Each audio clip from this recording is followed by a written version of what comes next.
बहुत पुरानी बात है। बगदाद के एक छोटे से गांव में रहता था यासीन नाम का एक जवान। सिर्फ 17 साल का था जब उसके माँ बाप दुनिया से चले गए। न घर, न पैसा, न सहारा। सिर्फ एक बात उसके दिल में गूंजती रहती थी, बेटा हर हाल में हलाल कमाई करना, हराम के पैसों में कभी बरकत नहीं होती। यासीन ने भूख और गरीबी के बावजूद कभी किसी के आगे हाथ नहीं फैलाया। एक दिन वो एक जमींदार के खेत में काम मिल गया। रोटी और रहने को एक पुराना कमरा मिल गया। जिंदगी धीरे धीरे संभल रही थी, लेकिन एक दिन उसने देखा मालिक लोगों से सूद लेकर उनकी जमीन छीन लेता था।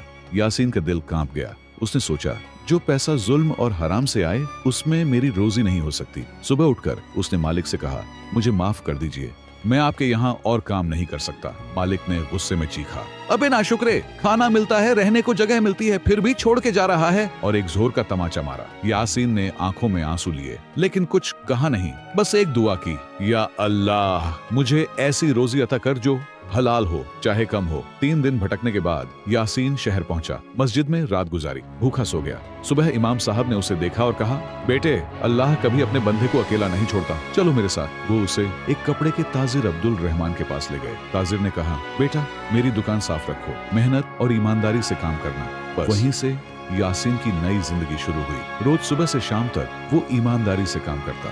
एक दिन एक अमीर ग्राहक ने गलती से ज्यादा पैसे दे दिए। यासीन ने फौरन वापस कर दिए।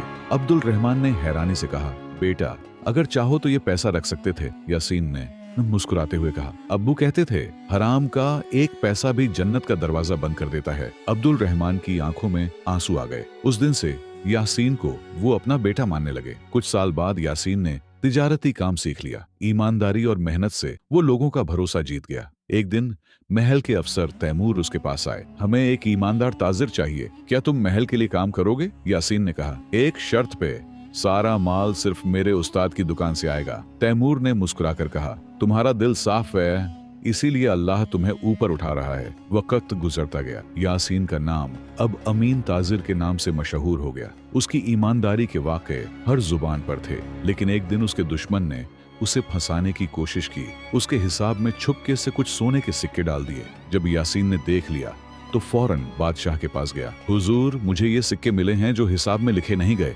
मुझे लगता है कोई गलत खेल चल रहा है। तहकीकात हुई और चोर पकड़ा गया। बादशाह ने सबके सामने कहा, जैसे ईमानदार लोग ही मुल्क की ताकत हैं।